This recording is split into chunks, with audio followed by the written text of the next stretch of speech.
penurunan price komoditas di pasar global berpengaruh terhadap penurunan nilai ekspor beberapa komoditi ekspor kita. Dari sisi nilai batu bara, CPO dan besi baja pada triwulan 2 ini lebih rendah dibandingkan dengan triwulan 1 tahun 2023 dan triwulan yang sama pada tahun 2022. Namun dari sisi volume sebetulnya masih ada peningkatan yang lumayan. Jadi lebih dikarenakan karena price yang lebih turun. Meskipun mengalami tren penurunan, neraca perdagangan kita telah mencatatkan surplus selama 38 bulan berturut-turut. Pada triwulan 2 2023, surplus neraca perdagangan kita itu sebesar 7,82 miliar US dollar atau turun sebesar 49,81% dibandingkan dengan triwulan yang sama pada tahun 2022. Di samping kondisi perekonomian global, ya kami sampaikan beberapa fenomena yang terjadi selama triwulan 2 terkait dengan kondisi secara domestik. Yang pertama adalah mobilitas masyarakat yang meningkat. Pada triwulan 2 2023, kalau kita lihat jumlah penumpang di seluruh moda transportasi mengalami peningkatan. Kemudian juga jumlah kunjungan wisatawan mancanegara dan perjalanan wisatawan Nusantara di triwulan 2023 juga masing-masing tumbuh pada posisi yang cukup besar. Dari rata-rata tingkat penggunaan kamar hotel pada triwulan 2 2023 mengalami peningkatan sebesar 1,84 poin.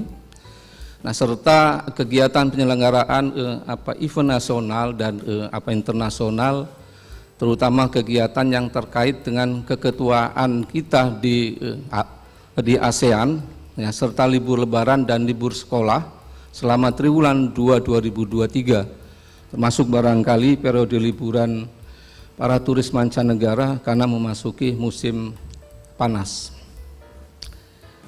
Nah, kita melihat di triwulan 2 di tahun 2023 daya beli masyarakat juga meningkat. Ini terlihat dari inflasi yang cukup terkendali.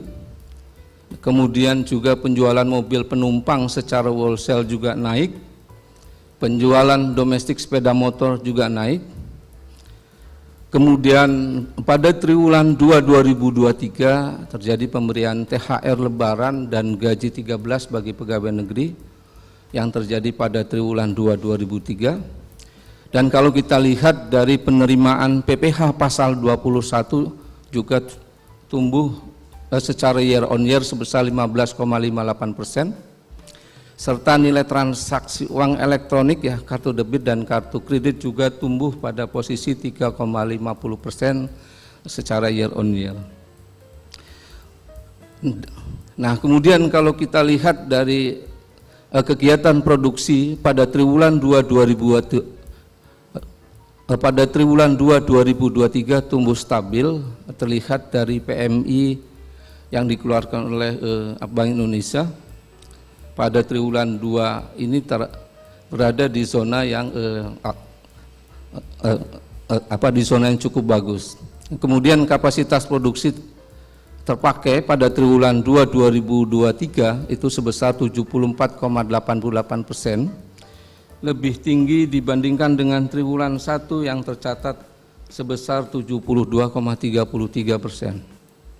Impor barang modal sepanjang triwulan 2 juga tumbuh bagus, ya, sekitar 13,51%.